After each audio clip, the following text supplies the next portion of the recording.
Y'all know that I'm on team Let the Birth Rate Plummet to Hell. Today we're going to talk about Germany. It says German birth rates fall to lowest point in almost 20 years. Germany's birth rate has dropped to 1.35, with the figure even lower for women with German citizenship. The decline reflected in other parts of the EU raises alarms over pension burdens in future workforces. So they want women to bust it open and hunch for humanity and have some babies for pension burdens and the workforce. But I rarely hear them talking about how they are going to compensate women for the sacrifice of popping out these babies. And this part right here, they're talking about the birth rate is lower for women with German citizenship. So it sounds like the birth rate is being propped up by immigrants. This is going to be interesting. Let's look at this article. Last year, the average age of mothers at childbirth was almost 32 years old, and for the fathers, it's almost 35 years old. So the people having babies are getting older, which is amazing because that means that teenagers and 20-somethings, those birth rates must be on the decline. Now, in this particular article, I don't see like a graph like I found with America where it's talking about, the particular drops in the various age ranges. But that number is amazing to me because if it is so high, that means that younger women are not having babies. And you know what they keep saying? Don't have babies if you can't afford babies. And women are getting that, they're getting the message. I don't like it when they refer to this as the fertility rate because it's not that these people are infertile. Women just are not having babies for various reasons, but that's neither here nor there in regards to what's going on because we see it's 1.35 children per woman. That is the current birth rate. All right, so let's get into the article. Germany's fertility rate declined further in 2024, falling to 1.35 children per woman, the lowest rate in almost 2 decades. Among women with German citizenship, the level was the lowest it has been in decades, according to data from the country's Federal Statistical Office. Germany's birth rate has remained below the replacement level of 2.1 for decades, raising concerns about long-term demographic shifts. How big is the drop in birth rate? In total, 677,117 children were born in Germany in 2024. That's a decrease of almost 16,000 kids from the year before. The total represents a 2% drop from 1.38 in 2023, though the pace of decline has slowed compared to previous years. 2022 and 2023 saw steeper declines of 8% and 7% respectively. The 1.35 figure is the lowest since 2006 when the fertility rate fell to 1.33. For women with German citizenship, it dropped to 1.23, the lowest since 1993. So it's being propped up a little bit, like I said, from foreign-born women. Among foreign women living in Germany, the rate was higher at 1.84, but also declined by 2%, continuing a downward trend that began in 2017. This graph is interesting. These are the birth rates in Germany, Bulgaria, Spain, and France, starting in 2010. What's interesting about this to me is France is the only country that is above 2%, but that was in 2010. And even in France, where they do have favorable conditions for women and having babies, their birth rate continues to drop. I do not know much about Bulgaria, I will say that, but it started low and is actually climbing. So whatever Bulgaria is doing, that country is on the right path because obviously they have been working to increase the birth rate.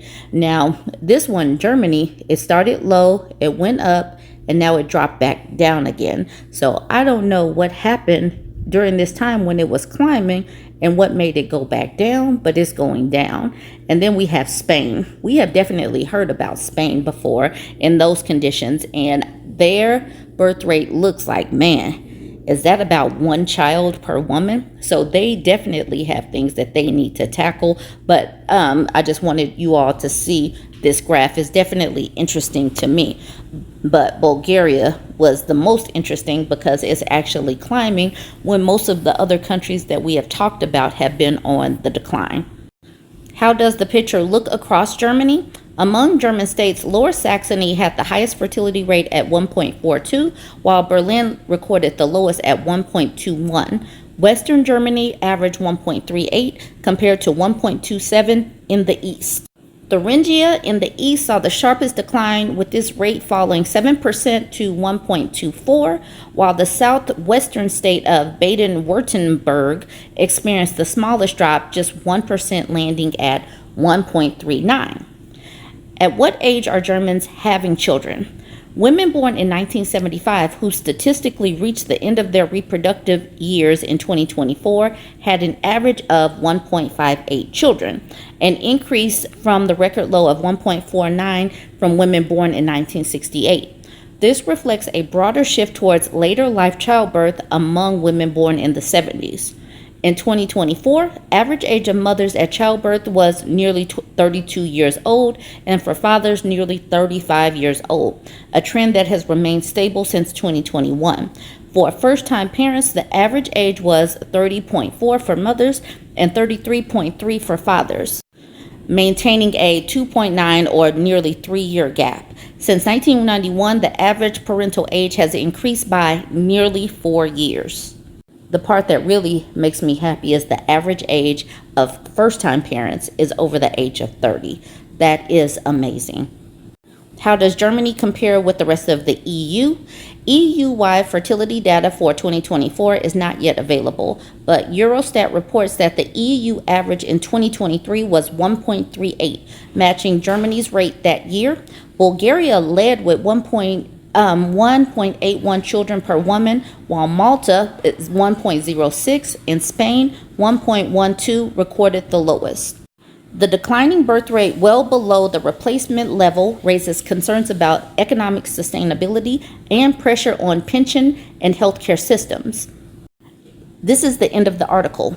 Nothing in this is speaking on why women are opting out of babies. Nothing is speaking on the societal issues why women are opting out.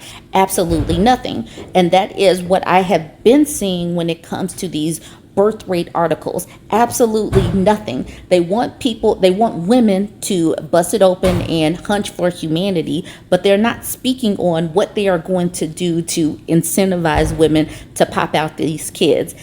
These articles are so telling. They need women to do this for the pension. Let's do it for the labor force. Let's do it for the aging population. But they don't want to do anything for women in this regard. Let me know what you think about this one. So we're still talking birth rate. We're going to bring it back to the United States, specifically Ohio. This article is titled, Declining Birth Rates May Impact Ohio's Economic Health in 2026. So continuing to put a dollar sign on women's wombs. Now let's see if the article addresses, women having to sacrifice, or let's see if they will speak on how they're going to compensate women for busting it open and hunching for humanity. I doubt it, but let's go ahead and check it out. The birth rate for Ohio was slightly higher than the national average of 54.5 births per 1,000 women. Ohio is part of a downward trend in birth rates that has occurred in nearly every state in the country, and the financial impacts of fewer new humans could start impacting the state's fiscal health as early as next year. The Buckeye State trended at the lower end of the fertility rates in 2023 with 56.4 births per 1,000 women, despite being in an area with the greatest regional median general fertility rate in the country, according to new research by the Pew Charitable Trust. The 2023 rate showed a drop in general fertility for every single state, with Ohio seeing an 8.9% decrease from the state's average of 61.9 births per 1,000 between 2011 and 2020. The birth rate for Ohio was slightly higher than the national average of 54.5 births per 1,000 women. Of the births that happened in Ohio, the greatest percentage occurred for women aged 30 to 34, with pregnancies for 25 to 29-year-olds coming in at a close second. The state saw a 14.1% of births happening in women between age 35 to 39 in 2023. This makes me happy because the older women are the ones that are having the babies. So the older ones are probably the more established women. Births to mother younger than 20 and ages 20 to 24 both fell drastically in Ohio compared to 2007 numbers. Births to mothers aged 20 or younger represented 11% of all Ohio births in 2007, but in 2023, that number fell to 4.4%. Let's see if we can get that number even lower. Let's get all of the younger women focusing on their education and getting their careers.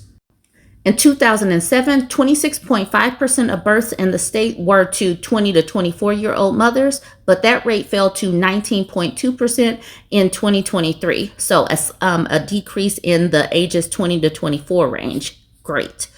The trending age groups fall in line with the national average, where 30.5% of births were born to 30 to 34-year-old women and 27.4% were born to the 25 to 29-year-old range. So almost 60% of babies are being born to women over the age of 25. High five. The national general fertility rate had the largest annual decrease in 30 years as of 2020, and the downward trend continued into 2023. Even taken individually, most states in the country and DC have the lowest general fertility rates in more than 30 years. Historically, fertility rates have dipped during economic downturns, but tended to recover as conditions improved, researchers said in the report. But after the Great Recession from 2007 to 2009, fertility rates fell and never bounced back. The COVID-19 pandemic didn't help, but 2021 saw a slight increase, which probably reflected births from pregnancies that women decided to delay during the early pandemic month, the report stated. That increase only lasted a short time before the fertility rate decreased, quickly resumed its long-running downward trajectory. So it's still going down, and it probably will continue, especially since the whole 2021 situation was right around the time Republicans kept on coming for women's reproductive rights. Roe was overturned in 2022. Lots of women went on long-term birth control or got permanently sterilized. So this downward trend is probably going to continue. But this article does not address the political issues that are causing women to opt out. The birth rate is significant enough that conservatives, including Vice President J.D. Vance and others in the Trump administration, have debated incentivizing birth, though American women are still hesitant. That's because they said that $5,000 was going to be the bonus, and $5,000 is laughable considering it costs thousands upon thousands of dollars to have babies, and childcare is expensive, and living is expensive, and food is expensive, so that $5,000 is ridiculous and dumb.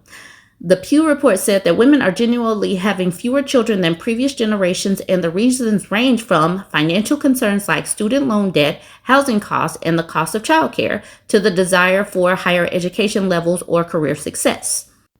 It stated this, but it didn't speak on how it was going to address any of these concerns. And that is wild to me because they never address these things. They talk about what, the conservatives are going to try to incentivize it, but they don't actually incentivize enough to overcome those issues. Preliminary data for 2024 shows a slight uptick in the national fertility rate of 0.2% from the previous year, but the impacts of the negative trends have already shown up in state economics, according to researchers.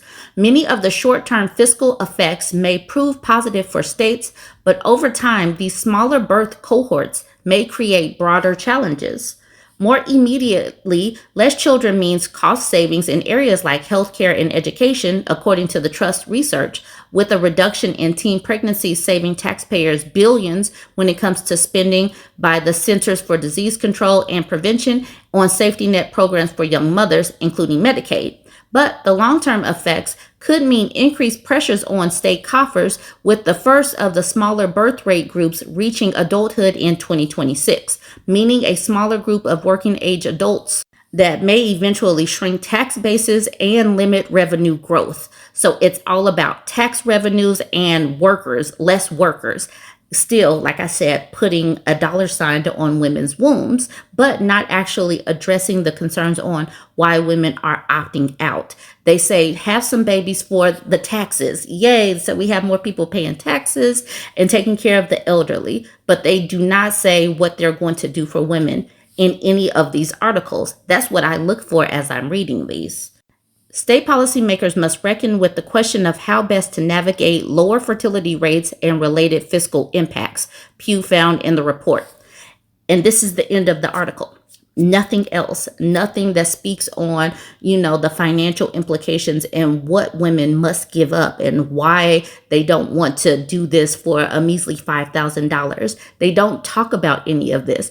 They want women to sacrifice all of these things. Like women typically have to pay these hospital bills. Women bear the brunt of the financial impact. Women bear the most of the parenting. They shoulder most of that, but they don't talk about how they want to support women and children. So freaking typical. And this is the reason why I am on team let the birth rate plummet to hell, because they're still not getting it. They're still not speaking the language of why women should have more babies in this freaking country.